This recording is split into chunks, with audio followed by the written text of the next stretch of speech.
Čaute, moje meno je Lucy a dneska budem reagovať od mojich najstarších editov. Poviem moje najnovšie edity, ja som na YouTube už 3 roky, takže tých editov som mala veľa, ale tu na tom dala približne také tie najzaujímavejšie. OK, Ježišmaria, toto je cringe. Varujem vás, to bude trošičku cringe na začiatku. OK, Ježiš, toto sú proste úplne nahádané random obrázky Michaela Aftona z Google a proste ešte debilne orezané. Super. Ne. Ježiš, ja som sa snažila v tomto edite urobiť proste tú rýchlu a pomalu, ale ja som nevedela, jak sa to robí. Ja som to nevedela, tak som to proste na to urobila. Ja som tam na to, neviem, som tam sa hrála s rýchlosťou, alebo výsledko to vyzerá úplne na hovno, ale tie hviezdičky sa tam vôbec nehodia. Bože. Potrebuje to blur. OK. Neviem, proste toto video bolo jedno na Slovensku. OK, dobre. Toto je podľa mňa asi môj tretí najlepší edit, aký som v živote urobila. Sice potrebuje to blur, to áno, ale to je podľa mňa mega dobré. Za mňa to je proste jeden z tých najlepších. Ja som to podľa mňa urobila veľmi dobré a fakt mi to asistence pochválili, takže som veľmi rada. Jo, toto bol môj jeden zo starších editov. Som mala ešte Miraculous kanál. Jo, ja viem. Áno, trošičku copyright znamená. Ako z Martin, ale tak ako no. Toto bolo dobre podľa mňa. Jisoo. No, toto je taký jeden z tých klasik editov za mňa. Taký docela v pohode. To je ešte také, to je docela pekné ako. Namiesto to. Ježiš.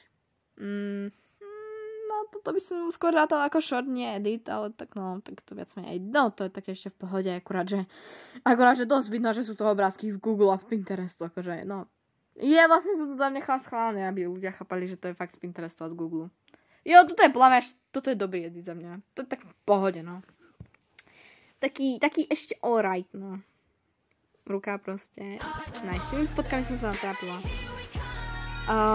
Toto je jedno intro, za ktoré sa osobne trošičku hanbím. Hej. A späť k tej ruke, ja som tie obrázky robila ja som si ich sama upravila, aby to bolo viacej cool a preto to edit mám rada. Toto je docela taký, no ja neviem. OK, Ion. Toto je jeden podľa mňa z tých najlepších Bambi Monster editov. Proste,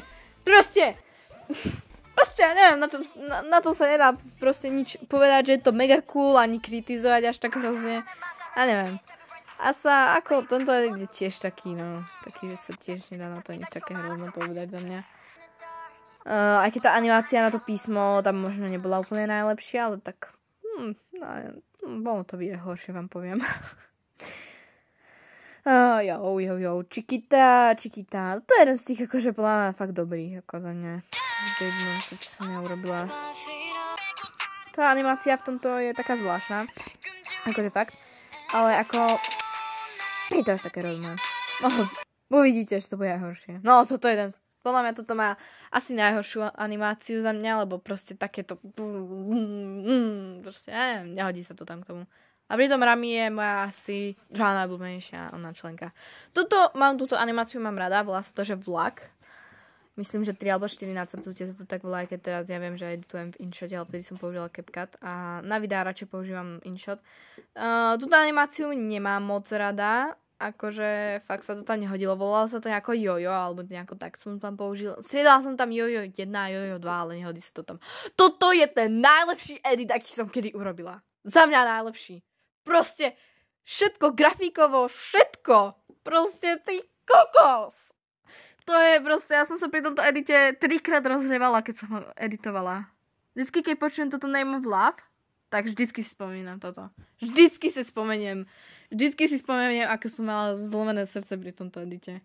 Proste ja som nemohla, akože teraz už som OK. Ono je proste s tým love story medzi Snapeom a Lily, ale tedy to pre mňa bolo strašne srdcervúce. Ale že mega. A to na záver sa moc nehodilo. Ale takto to je taká... To proste... To je spomienko, to je venované proste Maggie Smith. Ty kokos, odpočívaj v pokoji. A to bolo venované Maggie Smith, takže toto je jeden tiež podľa mňa z tých fakt patrí podľa mňa medzi najlepšie až na to, že som dala tú Letu Lestrangeovú, ale neviem, prečo som si myslela, že je to McGonagallová. Ja neviem, prečo som si myslela, že to mladá McGonagallová to bola Leta Lestrangeová. Dobre. OK, toto je ten taký ešte overall, akože oné. Tento mám docela rada. Toto, vždycky keď počujem Keep Up, tak si spomínam na to. Akože vy tam nepočujete tú hudbu, ale viem, že to bolo na Keep Up. Mám to aj na Instagrame, pokiaľ to je na verejnom Instagrame. A toto je jeden z tých fakt mojich najnovších, tých najlepších, proste to je mega dobré. To sa mi fakt páči. Na tom sa proste pre mňa nedá nič kritizovať. Asi to je super.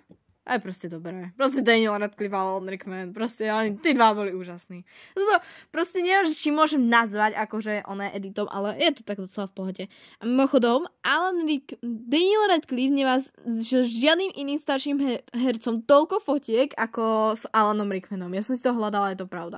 Dobre, napíšte mi váš názor do komentárov, ktorý edit sa vám najviac páčil a ktorý zase nepáčil a uvidíme sa u ďalšieho videa. Zatiaľ, čus!